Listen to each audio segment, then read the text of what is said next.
Red Sonja flies into a rage against Kulan Gath over the death of Grace, but death may just be the beginning.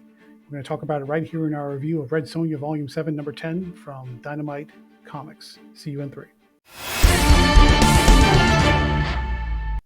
And welcome back to Comical Opinions. This is our review of Red Sonja Volume 7, Number 10 from Dynamite Comics. Let's talk about the credits. The issue was written by Torun Grønbæk, with art by Walter Giovanni, colors by Omi Remolante Jr., letters by Jeff Eckelberry, and the main cover A, is drawn by Lucio Perillo. Let's recap what happened in issue number 9. Red Sonja and Grace teamed up to track down Kulan Gath to stop him from whatever he was trying to do, which is basically take over the kingdom. And when they got close to the citadel or the fortress where Kulan Gath is holed up, they saw that the armies from Everfall, which were also approaching, were now killing each other because Kulan Gath had unleashed a mist that drove the men insane, and the soldiers started turning against each other and slaughtering each other before they even got to the wall. In the course of that action, Red Sonja and Grace tried to circumvent the mist to try and get inside, but Grace got caught up and she was killed in the melee. And that brings us to issue number 10. The comic starts off with Red Sonja basically in shock over Grace's death, and that she's been killed by one of the soldiers and the mist that is surrounding the army that's trying to stop Kulan Gath at the gates of his citadel. It sends Red Sonja into a rage, and she charges through the army as quickly as she can, cutting down everybody who gets in her way. It doesn't matter who it is, whether they're the Eden Quest, or I should say Eden Fall soldiers or Kulan Gath or anybody. It doesn't matter. If they get in her way, they're getting cut down. She makes it to the front gate. 2 guards are standing there waiting for her. They try to get a little cute, try to get a little handsy, and they pay the price. But Kulan Gath also orders the door to be opened to let her in because he's been expecting her, but those 2 guards basically are not getting up anytime soon. Red Sonja casually strolls through the citadel up to the watchtower where Kulan Gath is waiting with all his books and his spells and his artifacts, and they have basically a personal chat, if you will. Kulan Gath was expecting her. He knew that she was going to try and kill him, but he managed to conjure a group of snakes to restrain her because there was no way on earth that she was going to cut him down with a basic sword. But in the course of the conversation, he makes it plain that he's the only hope for the kingdom because a war is brewing for all the supernatural and mystical forces and entities that Red Sonja had previously let loose by opening the gateway between the physical realm and limbo. And also, Kulan Gath is looking for somebody, a woman, and Red Sonja has no idea what he's talking about, but that foreshadows something that comes up later in the issue. That foreshadowing doesn't take long because we see that Grace is now dead, and in her vision and in her sight, she wakes up in the middle of a forest glen in a pretty white dress, and everything is springtime and fresh and new. Presumably this is some form of the afterlife, and she feels reborn, and she's okay, all my troubles are over, I'm dead, and if this is how I'm going to live, that's perfectly fine. But then she's approached by one of the forest creatures that we saw earlier in the series, and he's saying, well, it's time. I've been waiting for you, and now we've got to get to work. Then we cut to a scene at Emberfall where the queen is waiting for word about how her army fared after she sent them out to try and kill Kulan Gath. While she's waiting, one of Kulan Gath's messengers arrives at the gate with a message. And instead of allowing the messenger to give his interpretation of what Kulan Gath wants, Kulan Gath takes possession of the man's body and speaks through him.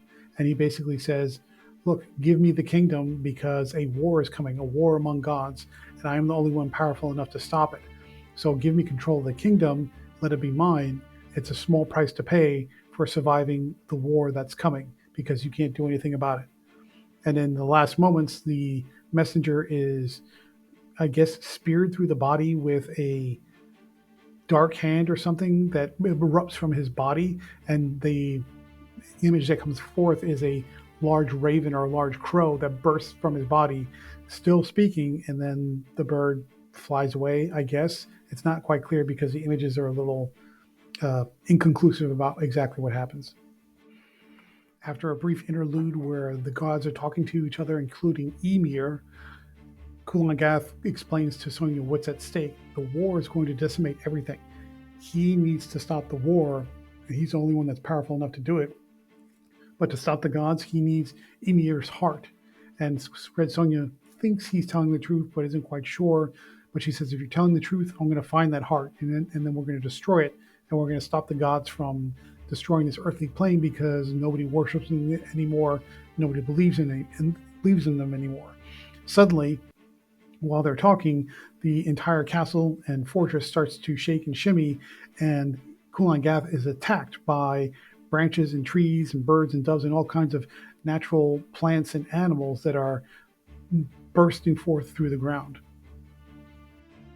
The disruption is big enough that Red Sonja is able to break free from the snakes that are restraining her. She kicks Kulan Gath in the face, and she manages to jump out a window before the whole citadel crashes down around her because huge trees are now bursting up through the citadel and breaking everything apart into rubble. And what she sees off in the distance is the big twist, which is Grace. She is not dead, she's alive, but she's got wings, and she appears to be controlling or summoning all the creatures of nature, both plants and animals. And she's some kind of forest angel or goddess of the forest, if you will. And now Red Sonja has either a friend or a foe in front of her that used to be her friend, dead, but now resurrected into some sort of supernatural entity. So that's it. So what do we like about this issue? Well, we got some really big developments here. Red Sonja's in her peak condition and peak fighting form, which is good. There's a twist development involving Grace that you won't see coming, and the stakes feel really high. So there are a lot of positives on a macro level about what's going on with the story and this arc as a whole. What did we like about this issue? Torun Grønbekk is incorporating a lot of different things that are happening at the same time. You have the side story with Grace becoming whatever she's becoming. You have this war with the gods. You have this war between Emberfall and Kulan Gath. You have this grudge now between Red Sonja and Kulan Gath. The story seems to lack focus. So you're trying to keep track of all these different things that are happening at the same time. You're not sure which is more important than the other, and your focus is getting lost in the jumble. And so from a reader perspective, I'm almost bored in a sense because I'm tuning out because I don't know where to focus, what to pay attention to. So it starts to all turn into a bunch of noise. So if Torun Grønbekk would just focus and give me a clear plot, then you can add in these side elements, but as long as they're additive to the main plot, that would help the story, the reading experience better. But right now it just feels like a jumble of things, and it's just becoming sort of boring because you don't know where to focus. Let's switch gears and talk about the art from Walter Giovanni. It looks very good. The character designs are great, especially with Grace's upgraded look as some sort of goddess of nature, if you will. I'm not sure exactly what you would call her. The action scenes are well done.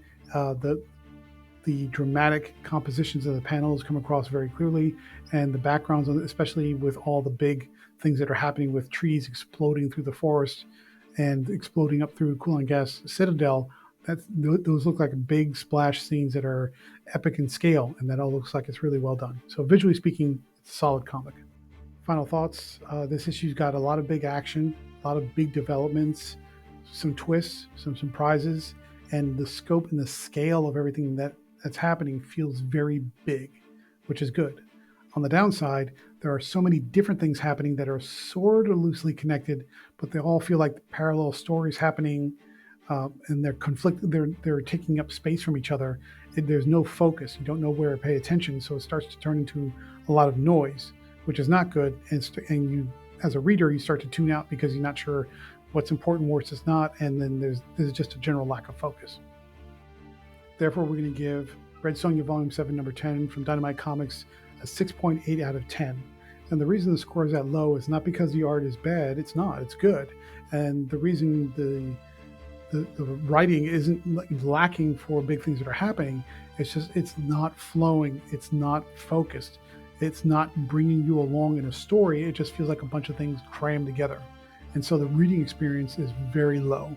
And so this is sort of the the definition of a comic that gets a low score because it's sort of missing that X factor that makes it an enjoyable comic versus something that you just feel like you're reading out of obligation, which is never a good thing. But what do you think? Are you enjoying the series? Do you think we're being unfair with Torin Grönbeck's writing? Or do you feel the same way where it feels like just a bunch of stuff's happening, but there's no focus and no direction? Let us know your thoughts in the comment section. And don't forget to like, share, and comment and subscribe. And if you like more reviews just like this one, please stay tuned through the outro.